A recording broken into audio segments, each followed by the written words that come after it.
ഇവിടെ കേട്ടിടത്തോളം എൻ്റെ സിനിമാ ലൈഫൊന്ന് പറയേണ്ടി വരുന്നു എന്ന് തോന്നുന്നു.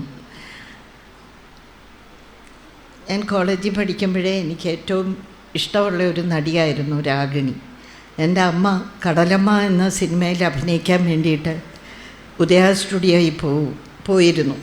അപ്പോൾ എനിക്ക് രാഗിണിയെ കാണണമെന്നുള്ള അതിയായ മോഹം കാരണം അമ്മയുടെ അടുത്ത് ഇങ്ങനെ ശല്യം ചെയ്ത് സാധാരണ ഇങ്ങനെയുള്ള കാര്യങ്ങളിൽ അധികം അമ്മ കൊണ്ടുപോകാറില്ല. എൻ്റെ അമ്മൂമ്മ അധികം വിടാറുമില്ല. അമ്മയുടെ കലാപരിപാടികളും കലയും വേറെ, എന്നെ അമ്മൂമ്മമാരും അപ്പൂപ്പന്മാരും നോക്കിയിരുന്നു. അപ്പോൾ രണ്ട് തരത്തിലാണ്. ആവശ്യമുള്ള കാര്യത്തിനൊക്കെ കൊണ്ടുപോകുമെന്നല്ലാതെ അമ്മൂമ്മ അത്രയ്ക്കങ്ങ് സ്വാതന്ത്ര്യം അതിനൊന്നും തന്നിരുന്നില്ല. ഒടുവിൽ ഏതായാലും രാഗിണിയെ കാണാൻ എന്നെ കൊണ്ടുപോയി. രാഗിണിയും ഉദയ സ്റ്റുഡിയോയിലെ കുഞ്ചാക്കോ മാമനും ഒക്കെ ആയിട്ട് എന്തൊക്കെയോ കശപിച്ച വന്ന സമയമായിരുന്നു. അപ്പോൾ അവിടെ ഉള്ളവരെല്ലാവർക്കും എന്നെ അറിയാം. കൊച്ചിലെ തൊട്ടറിയാമെന്നോ. കോട്ടയം ചിലപ്പം മണവാളൻ ജോസഫ്, SP അമ്മാവൻ, കൊട്ടാരക്കര ശ്രീധരൻ നായർ മാമൻ, ഇവർക്കെല്ലാവർക്കും കുഞ്ഞിലേ എന്നെ അറിയാം. അപ്പോൾ അവരോട് നമുക്ക് മണിക്കൊരു ടെസ്റ്റ് എഴുതി ഇട്ടാലെന്താ. അങ്ങനെ സിനിമ കാണാനും രാഗിണിയെ കാണാൻ പോയ ഞാൻ കടലമ്മയിലെ നായികയായി. അതായിരുന്നു സംഭവം.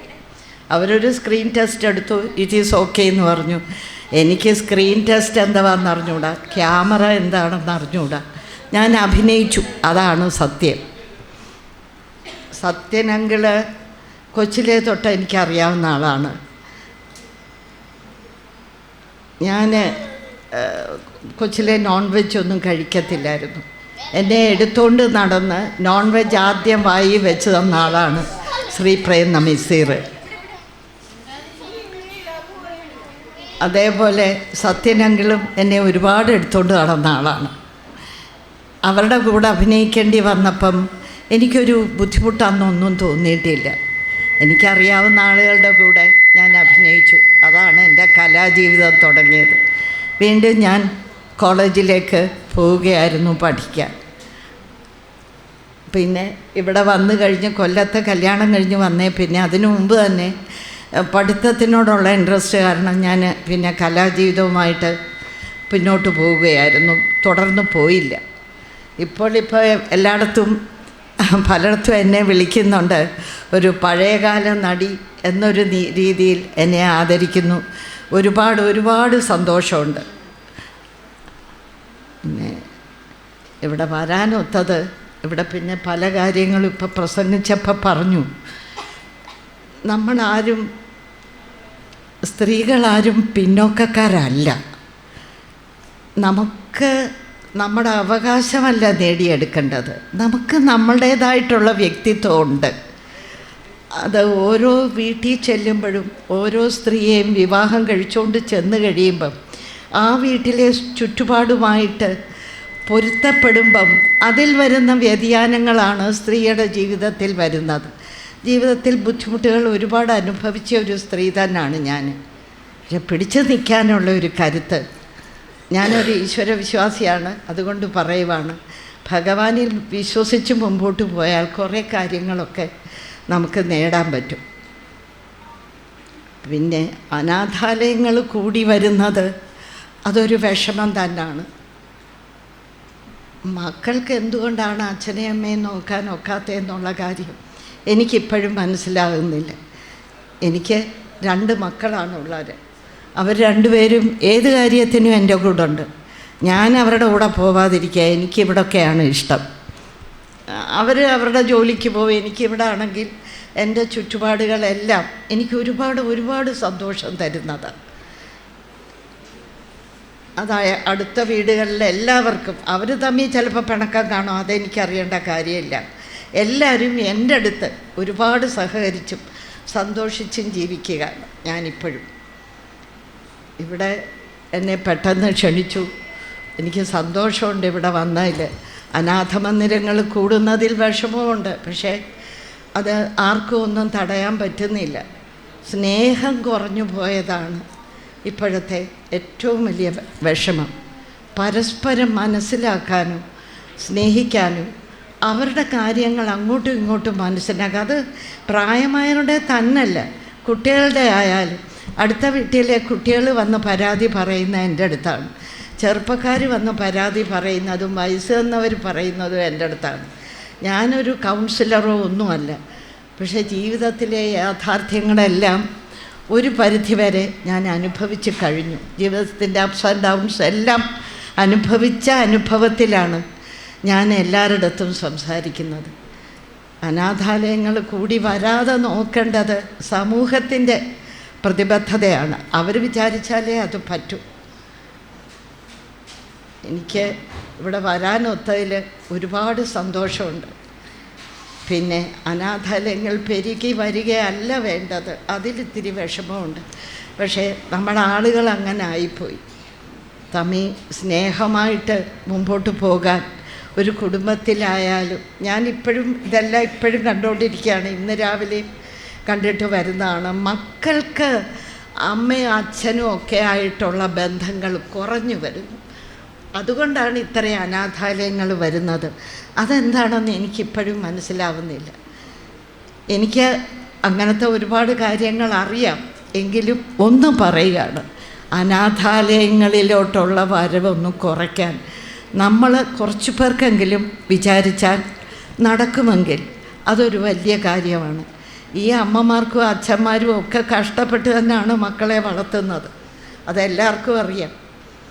പക്ഷേ അവർക്ക് വയസ്സാവുമ്പോൾ ഒരു താങ്ങ്, അവരുടെ സ്വഭാവത്തിന് ചിലപ്പം ഒരുപാട് മാറ്റങ്ങളൊക്കെ വരും പ്രായമാവുമ്പം.